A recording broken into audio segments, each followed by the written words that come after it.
Hello everyone, এখন চলে এসেছি রান্নাঘরে। এটা ছিল আমাদের দুপুরের রান্নাবান্না। আজকে দুপুরে 2 রকমের রান্নাই হয়েছে।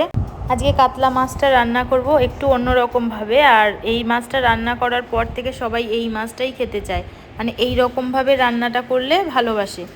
আর করব হচ্ছে লতি ভাপা। তো সবার প্রথমে লতিটাকে কেটে ভালো করে জল ঝরিয়ে রেখেছিলাম।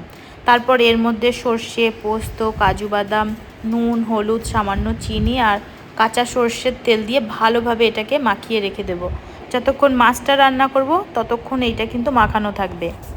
আর একটু গন্ধরাজ লেবুর রস দিয়েছি। অ্যাকচুয়ালি এই মাছটা আমি রান্না করছি গন্ধরাজ লেবু দিয়ে, তো আমার হাতের কাছে ওই লেবুটা ছিল, এই কারণে দিয়ে দিলাম। আর যে কোনো কচু জাতীয় জিনিস একটু লেবু দিয়ে রান্না করলে তো মানে সেটার ভরসাটা বেশি বেড়ে যায় যে গলায় ধরবে না।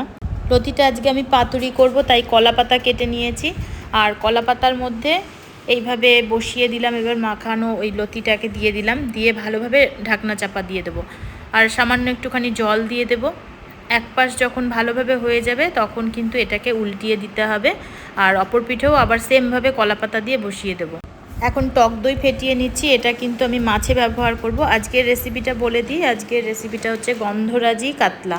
তো এই রেসিপিটা যবে থেকে রান্না করেছি, কাতলা মাছ আসলেই কিন্তু মানে খুব ডিমান্ডেবল রান্না হয়ে গেছে আমার বাড়িতে। প্রত্যেকেই শুধু বলে ওই রান্নাটাই করো, পুরোপুরি একদম বিয়েবাড়ি স্টাইলে রান্নাটা হয়। ঝোলটা ফুটে গেছে, এবার আমি ভেজে রাখা মাছগুলোকে দিয়ে দেবো। এই রান্নায় কিন্তু হলুদ ব্যবহার হয় না, আর লাল লঙ্কার গুঁড়োও ব্যবহার করব না। এখানে কাঁচা লঙ্কা আছে, গোলমরিচ আছে, এটাতেই যেটুকু কালার আসলো। সঙ্গে কিছু ফ্রেশ পাতা আমি এরকম নিয়ে আসলাম, যেহেতু আমার বাড়ির গাছে। যদি কারোর বাড়িতে গাছ না থাকে সেই ক্ষেত্রে লেবু গোল গোল করে কেটে দিলেও হবে।